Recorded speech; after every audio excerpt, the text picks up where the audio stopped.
मला सांग, तुम्ही क्लासमेटमध्ये काम केले, तुमची मैत्री तर भरपूर छान आहे, दिसून येतेच आहे. पण शूटिंगच्या किती मजा मस्ती केली दोघांनी? खरं सांगू, शूटिंगच्या वेळेला मजा मस्ती करणं आम्ही पहिले 2 दिवस ट्राय केलं. त्याच्यानंतर कळलं की रॉंग आहे आपण क्लासमेट्स एवढी मजा मस्ती करणं. कारण आता आपण प्रेमात आहोत, म्हणजे आपल्याला प्रेम करायचं आहे, एकमेकांवर डोळ्यात डोळे घालून बघायचं आहे, गाणी आहेत, असं खूप आहे जे मी सई बरोबर कधीच केलेलं नाहीये. म्हणजे फोटोही तसा काढलेला नाहीये आम्ही कधी आज तागयात.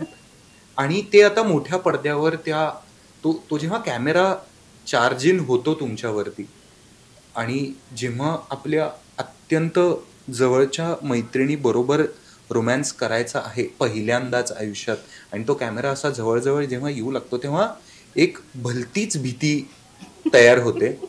पण ती गेली, म्हणजे ती 2 दिवसात गेली. पण ते 2 दिवस हा भीती होती. मग तुला घाबरतो सिद्धा, त्याचा अर्थ? नाही, भीती इन व्हॉट सेन्स की थोडं पाहिजे मोठी आहे तुझ्यापेक्षा.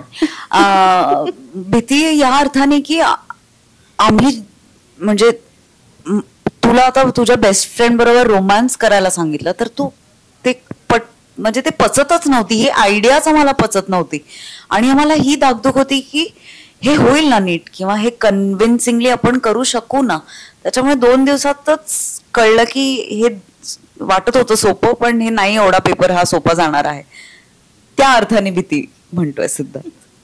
मला सांग, क्लासमेट नंतर तुम्ही दोघंही प्रोफेशनली भरपूर, म्हणजे ही हिंदीमध्ये काम केले, तू हिंदीमध्ये काम केले, तुम्हाला दोघांना भरपूर चांगले अवॉर्ड्स मिळाले.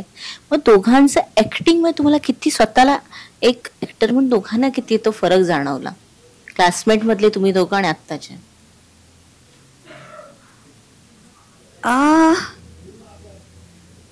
खरं सांगू का, मला असं वाटतं की आम्ही माणूस म्हणून एकमेकांना इतके चांगले ओळखतो की म्हणजे असा फरक असा नाही सांगता येणार. म्हणजे रोज आपण स्वतःला आरशात बघतो तर आपण स्वतः नाही सांगू शकत ना आपण बारीक झालोय का जाड झालोय.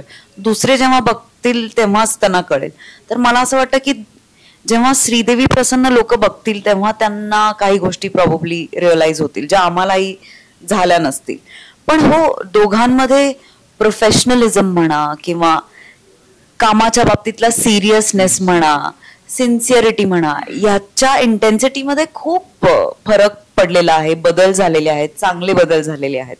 पण बाकी माणूस म्हणून आम्ही आय थिंक पहिल्या दिवशी जसे होतो तसेच आजही आहोत. आणि हे पण आहे त्याच्यामध्ये की आम्ही ऍक्टिंग करतो म्हणजे काय करतो तर आम्ही रिॲक्ट करतो. सो ही रिॲक्शन आहे. तर पर्सनल आयुष्यात जे जे काही अनुभवलंय त्याला रिॲक्ट क्लासमेट्स नंतर खूप वेगळ्या पद्धतीनं सई तिच्या पर्सनल आयुष्याला रिॲक्ट झाली, मी माझ्या पर्सनल आयुष्याला वेगळं रिॲक्ट झालं. त्या अनुभवाचा वापर आता अभिनयामध्ये करता येतोय, ते कॅमेऱ्यासमोर मांडता येते. तर मला वाटतंय तो त्या सगळ्या पर्सनल आयुष्याच्या अनुभवाचा एक प्लस पॉइंट आहे की जो जर का आता तुम्हाला आमचं काम क्लासमेट्स पेक्षा बेटर वाटत असेल तर ते बेटर पेक्षा ते जास्त अनुभवी आहे, हेच आम्ही जास्त सांगू शकतो. मी हे नाही सांगू शकत की ते बेटर आहे का नाही. मी हे सांगू शकतो की आता त्याच्यामध्ये जास्त ठहराव आलाय आमच्याही पर्सनल आयुष्यामध्ये. कारण now we know our place in the entire industry also, आणि आमच्याच आयुष्यात आमची काय जागा आहे हे आम्हाला आता कळलेलं आहे. त्यामुळे सुद्धा आलेली एक सिक्युरिटी आहे. तर त्या सिक्युरिटीचा वापर फार चांगला करता येतो. आणि तो मी सई बाबतीत सांगतो, तो सई बाबतीत काम केल्यानंतर, तिच्याबरोबर काम केल्यानंतर तो दिसतो, तिच्या डोळ्यातनं दिसतो, तो कॉन्फिडन्स दिसून येतो, ती वल्नरेबिलिटी सुद्धा कधी कधी दिसून येते. आणि तीच कारण ती अशी ऍक्ट्रेस नाहीये की आता ह्या सीनचा पूर्ण असा अभ्यास, मग मी इथे ती डायग्राम नाही आखत कुठलाही अभिनय करायच्या आधी. इम्पल्सिव्हली, इन्स्टिंक्टिव्हली जे त्यावेळेला व्यवस्थित समोर येईल ते ती करते, आणि ते बघताना जास्त मज्जा येते. सो काही काही वेळेला मी तिचा ऑडियन्सही होतो समोर, तिच्याच समोर काम करत असताना पण.